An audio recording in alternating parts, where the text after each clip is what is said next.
పరిశుద్ధ గ్రంథం నుండి అపోస్తులుడైన పౌలు కొరింథీలకు రాసిన 2వ పత్రిక 7వ అధ్యాయం చదువుకుందాం. ఇప్పుడు ప్రార్థన. ఆత్మస్వరూపుడా, ఆది సంభూతుడా, అత్యధికమైన మహిమ కలిగిన మా దేవా, నీకు స్తుతులు, స్తోత్రాలు, వందనాలయ తండ్రి.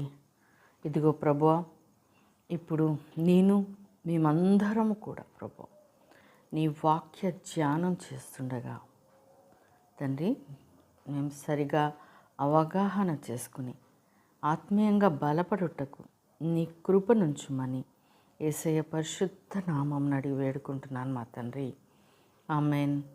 పరిశుద్ధ గ్రంథం నుండి అపోస్తులుడైన పౌలు కొరింథీలకు రాసిన 2వ పత్రిక 7వ అధ్యాయం చదువుకుందాం. ఇప్పుడు ప్రియులారా, మనకు ఈ వాగ్దానములు ఉన్నవి గనక దేవుని భయముతో పరిశుద్ధతను సంపూర్తి చేసుకొనుచు శరీరమునకును ఆత్మకును కలిగిన సమస్త కల్మషము నుండి మనలను పవిత్రులనుగా చేసుకుందాము.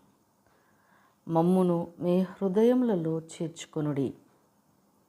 మేమెవనికి అన్యాయం చేయలేదు, ఎవరిని చెరుపలేదు, ఎవరిని మోసం చేయలేదు. మీకు శిక్షా విధి కలుగవలనని నేనేలాగూ చెప్పలేదు. చనిపోయినా కానీ జీవించినా కానీ మీరును మేమును కూడా ఉండవలననియు మీరు మా హృదయములలో ఉన్నారనియు నేను లోగడ చెప్పితిని కదా. మీ ఎడల నేను బహుధైర్యముగా మాటలాడుచున్నాను. మిమ్మును గూర్చి నాకు చాలా అతిశయం కలదు. ఆదరణతో నిండుకొని ఉన్నాను. మా శ్రమ ఎంతటికి మించిన అత్యధికమైన ఆనందంతో ఉప్పొంగుచున్నాను. మేము మాసిదోనియాకు వచ్చినప్పుడును మా శరీరము ఏ మాత్రమును విశ్రాంతి పొందలేదు.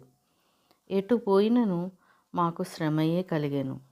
వెలుపట పోరాటములు, లోపట భయములు ఉండెను. అయినను దీనులను ఆదరించు దేవుడు తీతు రాక వలన మమ్మను ఆదరించెను.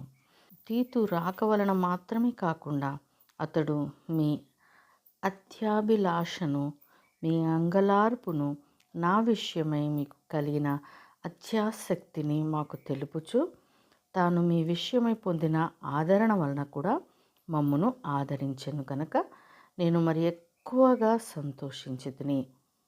నేను రాసిన పత్రిక వలన మిమ్మను దుఃఖపెట్టినందున విచారపడను. నాకు విచారము కలిగినను ఆ పత్రిక మిమ్మను స్వల్పకాలం మట్టుకే దుఃఖపెట్టనని తెలుసుకుని ఉన్నాను. మీరు దుఃఖపడితరని సంతోషించుట లేదు, కానీ మీరు దుఃఖపడి మారు మనస్సు పొందితరని ఇప్పుడు సంతోషించుచున్నాను. ఏలయనగా ఏ విషయంలోనైనను మా వలన మీరు నష్టం పొందకుండుటకై దైవ చిత్తానుసారముగా దుఃఖపడితిరి. దైవ చిత్తానుసారమైన దుఃఖము రక్షణార్థమైన మారు మనస్సును కలుగచేయును.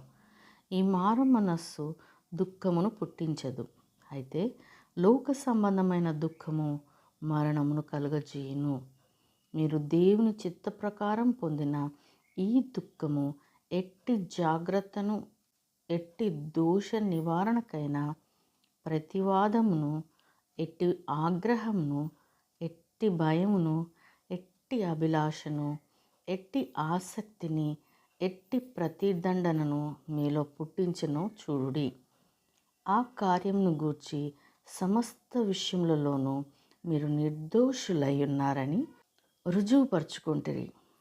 నేను మీకు వ్రాసినను ఆ దుష్కార్యము చేసిన వాని నిమిత్తము వ్రాయలేదు, దాని వలన అన్యాయం పొందిన వాని నిమిత్తమైనను వ్రాయలేదు. మా ఎడల మీకున్న ఆసక్తి దేవుని ఎదుట మీ మధ్య బాహాటమవుటకే వ్రాసితిని.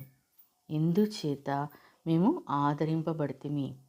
అంతేకాదు, మాకు ఈ ఆదరణ కలిగినప్పుడు తీతు యొక్క ఆత్మ మీ అందరి వలన విశ్రాంతి పొందినందున అతని సంతోషమును చూచి మరి ఎక్కువగా మేము సంతోషించితిమి.